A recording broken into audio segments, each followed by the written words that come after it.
Nos encontramos con Lourdes Rueda, terapeuta familiar con especialidad en adicciones. Lourdes, ¿podríamos empezar porque nos definas qué es una adicción? Gracias, Isela. Sí, mira, la adicción, bueno, es una enfermedad física, mental, emocional y espiritual. Es muy importante que veamos la adicción como una enfermedad, y esto, bueno, sabemos que lo dice la Organización Mundial de la Salud. Y cuando nosotros trabajamos con una persona que puede tener esta enfermedad, nosotros vamos a revisar los criterios diagnósticos para saber si cumple con ellos o no.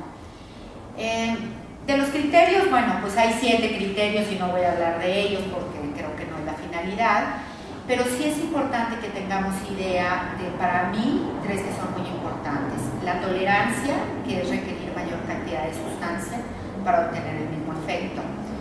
Esto es muy claro y lo vemos cuando una persona dice que aguanta mucho. Y entre más bebe, por ejemplo, hablando del consumo de alcohol, una persona, pues entonces estamos hablando que está desarrollando tolerancia. Una persona que está desarrollando tolerancia generalmente va a tener un síndrome de supresión o abstinencia, conocida en el alcohol como la cruda. Y en el caso de los problemas interpersonales, es otro de los criterios diagnósticos. Las personas, cuando empiezan a desarrollar esta enfermedad, empiezan a tener múltiples problemas con familia, con amigos, en área laboral, etc. Y no los ven. Bien, Lourdes.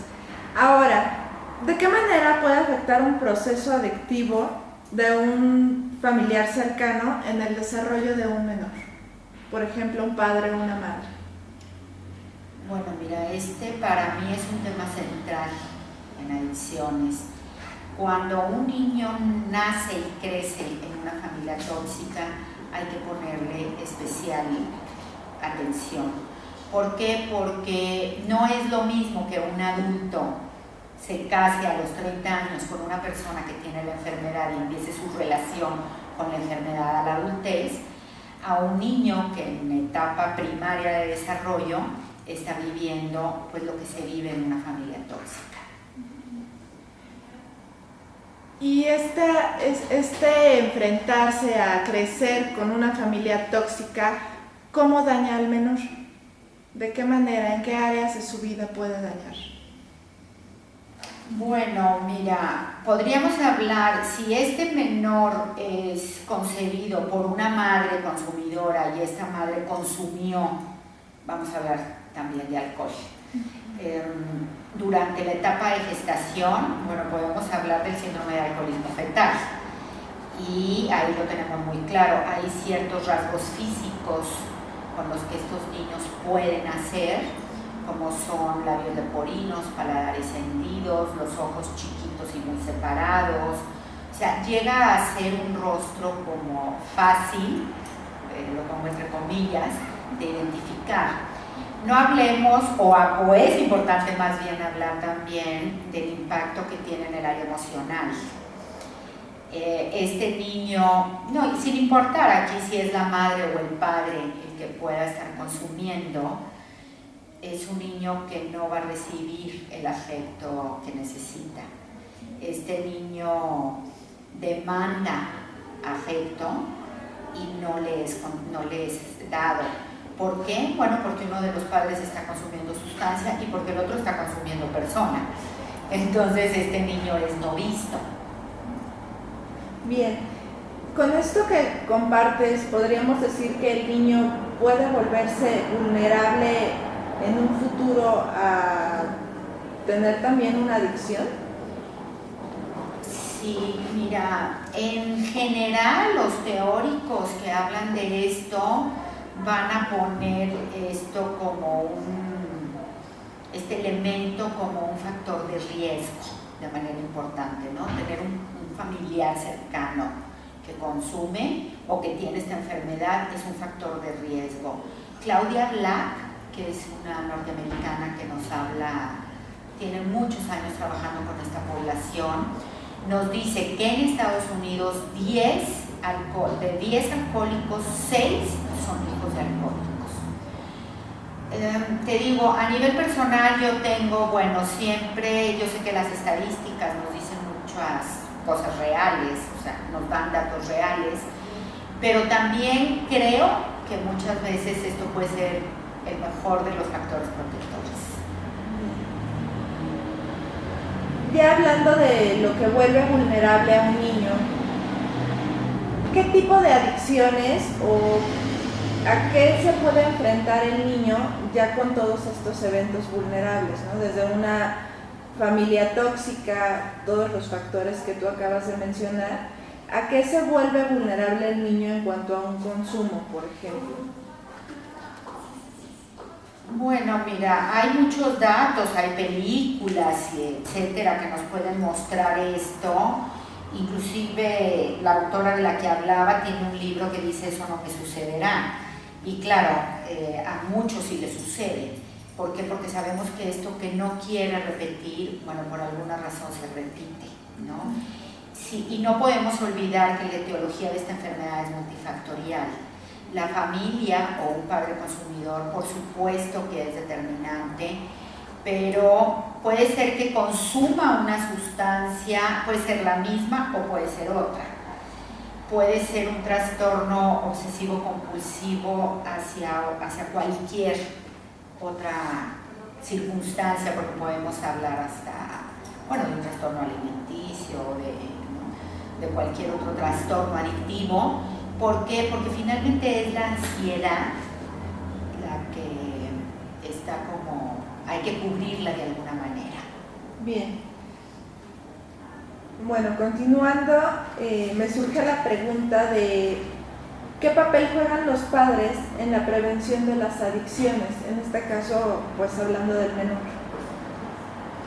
Mira, cuando se tiene un padre consumidor, lo más importante es abrir con el niño el tema.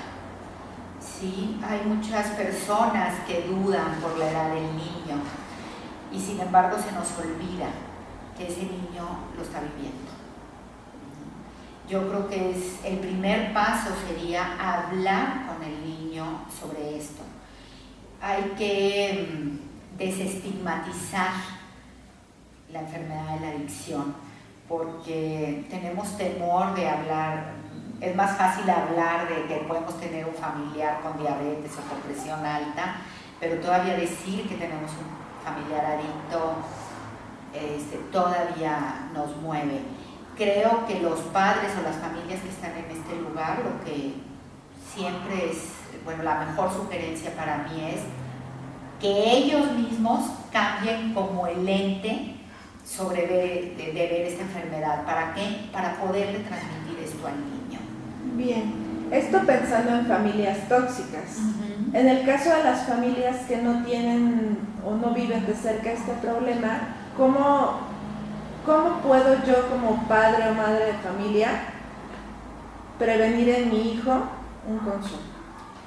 Pues yo creo que de la misma manera. Hablando de esta enfermedad, porque si en esta familia en particular no hay una integrante que tenga la adicción, es un tema que hay que abrir. Así con los niños hay que hablar de sexualidad, hay que hablar de violencia, hay que hablar, ¿no?, como de muchos temas. Bueno, pues también hay que hablar de la adicción. ¿Por qué? Porque las sustancias cada vez están más cerca, más al alcance de nuestros hijos. Y esto es algo que, bueno, si hay un niño que no sabe de esto, pero ¿qué crees? Tal vez ve a los niños en población de calle consumiendo, y que este niño entienda que este niño puede estar consumiendo inhalantes o algo, es un factor preventivo para él. Bien. Hablando de factores preventivos, bueno, mencionas que la comunicación es como el principal, podríamos decirlo. ¿Se pueden dar otro tipo de estrategias como herramientas a los padres para la prevención?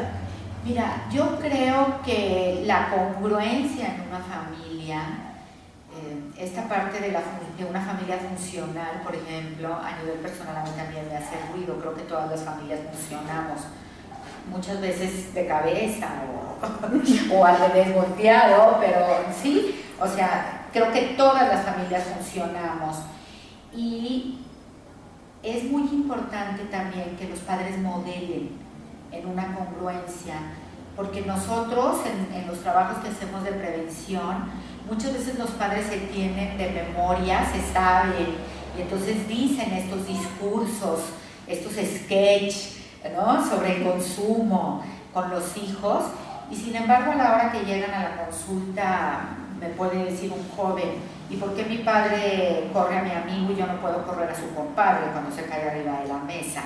Entonces creo que también la congruencia sobre el modelaje entre lo que decimos, pensamos y hacemos como como formadores de una familia, pues es vital. Bien. Ahora, cuando las estrategias preventivas, cuando ya me comuniqué con mi hijo, cuando estoy siendo congruente y a pesar de estos esfuerzos no me están dando los resultados que espero y mi hijo de cierta forma puede empezar a probar, a usar, a abusar, ¿cuáles pudieran ser como estas señales con las que yo me doy cuenta que mi hijo está pues entrando en este proceso? Mira, yo creo que una señal general es cualquier cambio. Si nosotros tenemos de este joven del que puedas estar hablando, tiene un promedio escolar de 8 y de repente se baja a 4, para mí es un foco de alerta. Si cambia amigos, por ejemplo, si lleva una vida con un grupo de amigos y de repente hace un cambio de amigos, también hay que revisar. Si empieza a modificar sus hábitos de sueño, de alimento, de vestido, de higiene, de aliño, también hay que atenderlo. Hay que ser muy cuidadosos con esto porque también sabemos que la adolescencia es una etapa de transición, bueno, creo que de las más de mayor impacto en el ser humano. Entonces, bueno, no estamos diciendo también que todos los jóvenes que cambien su modo de vestir pueden estar consumiendo, pero finalmente hay que poner atención y saber qué es lo que está pasando. Claro, y finalmente, Lourdes, una vez que empiezan a aparecer en un menor diferentes señales, como las que tú nos acabas de mencionar, y ya tengo como una probabilidad alta de que hay un consumo, ¿cuál sería el paso a seguir como padre de familia? ¿A dónde puedo acudir? ¿Quién me puede dar más información? Mira, lo más importante es, bueno, por supuesto, verlo y pedir ayuda con profesionales. Ahora la medicina actual sabemos que cada vez está más especializada y subespecializada.